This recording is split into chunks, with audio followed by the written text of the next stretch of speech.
love this life. Happy first birthday, Baby Fibo! We love you! Woo!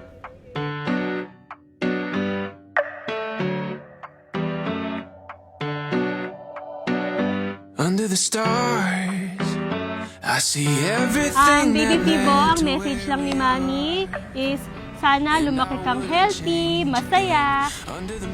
Kung mapapanood mo tong birthday mo ngayon, I hope maging happy ka kasi pinagandaan to ni Mami at Daddy. Love na love ka namin, Baby Fibo. Happy birthday! I love you so much, baby. Ang bilis lang ng panahon.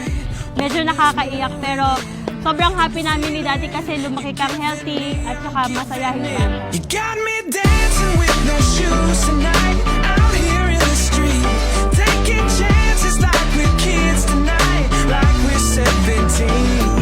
Every day that I'm with you, everyone can see, they can see that you bring out the best in me. Hello, Baby Fibo. Miracle baby ka sa amin. Wish ko sana maging healthy ka at lumaki kang may takot sa Diyos at lagi mong susundin ang payo ng magulang, respeto sa kapwa at kay God.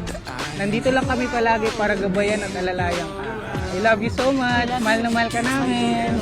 We love you, Baby Fibo! You can't fight the moonlight when it's moving in, and the feeling you're giving me, I'm giving it. You got me dancing with no shoes tonight, out here in the street.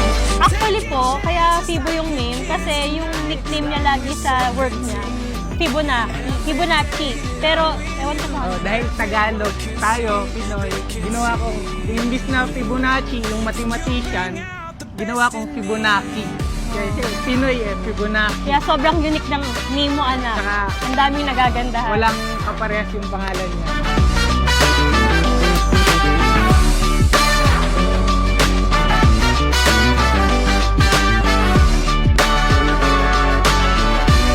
Masaya tayong nagkakatipon sa araw na ito sa pagbibinyag sa mga batang naririto ngayon. Fibonacci ika'y binibinyagan ko sa ngalan ng Ama, ng Anak at ng Espiritu Santo. Amen. Got me dancing with no shoes tonight, out here in the street, taking chances like we're kids tonight, like we're 17. I'm with you, everyone can see.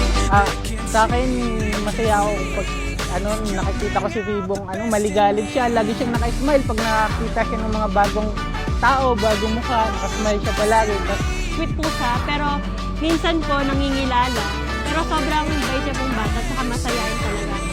Sobrang thankful talaga kay God kasi healthy po talaga si baby.